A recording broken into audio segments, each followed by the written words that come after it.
Finance Committee will come to order. Today, the committee has before it 5 nominees, all of whom have exceptional backgrounds and expertise in their fields. Their commitment to public service is truly admirable and an example for all to follow. First up will be Stefan Selig, who is nominated to be Undersecretary of Commerce for International Trade. In this role, Mr. Selig would oversee the International Trade Administration at the Department of Commerce. ITA's focus is on the competitiveness of American businesses. The agency plays a key role in American trade policy by working with the private sector to identify export and investment opportunities and by enforcing our trade remedy laws that are central to combating unfair trade. Mr. Selig is well suited to take on this challenge.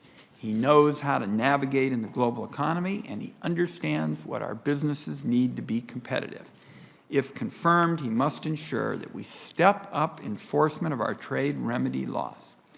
Next, we will hear from Darci, a Finance Committee alum who's been nominated to be Chief Agricultural Negotiator at the Office of the United States Trade Representative.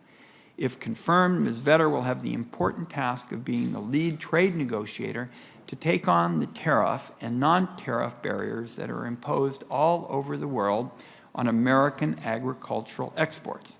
Our country has an ambitious trade agenda with important agricultural negotiations taking place among the world's biggest and the most dynamic markets. It will be important for the United States to have a skilled hand in these negotiations, and Darci, in my view, is the right person at the right time. Right now, for example, our country is in the middle of important yet challenging negotiations with Japan and other trans-Pacific partnership participants regarding America's most important agricultural crops. Wheat, especially important to my home state of Oregon, dairy, and poultry. We'll be relying on Darci to push for the comprehensive and ambitious outcome that our farmers and our producers expect and our economy needs. Also with us today are 3 nominees for the Social Security Advisory Board, Drs. Henry Aaron, Lanhee Chen, and Alan Cohen. The board is responsible for advising the President and the Congress on Social Security policy and regularly makes important policy recommendations to enhance economic security for individuals, to maintain the solvency of the Social Security programs, and to improve services for seniors and other beneficiaries. In my view, all 3 have excellent credentials and, if confirmed, would bring an impressive and diverse set of perspectives to the board. The board plays a key role in the Social Security policy process, producing top-notch bipartisan reports on a range of issues. And yet the board has not had a full 7 members since September of 2008. This is unacceptable given the numerous challenges facing the program today and in the future. The Congress certainly shares some of the blame here, but we now have a chance to set things right. First, we have Henry Aaron.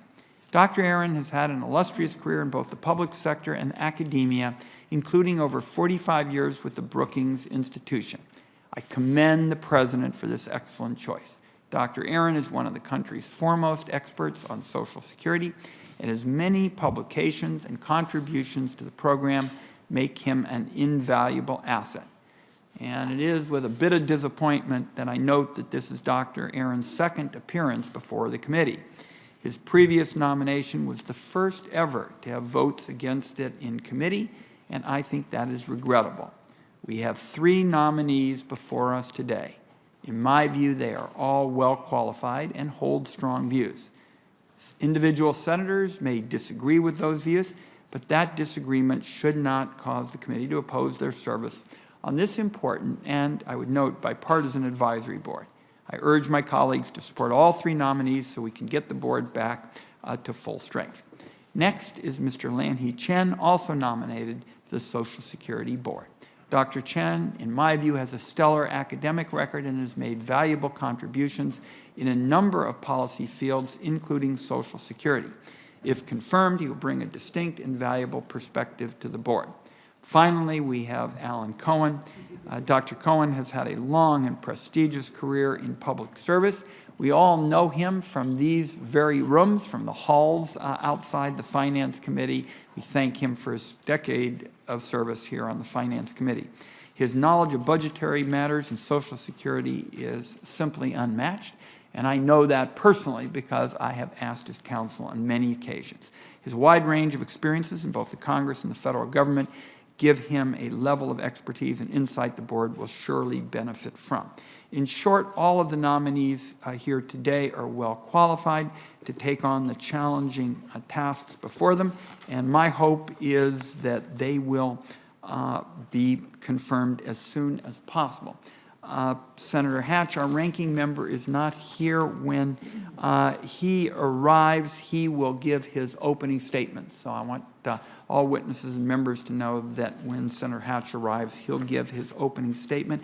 I'd also like to note that Senator Stabenow is very much under the gun today and would like to say a few words. She, of course, is the chair of the Agriculture Committee, and I think you wanted Senator Stabenow to say a few words about Ms. Vetter and your relationship with her.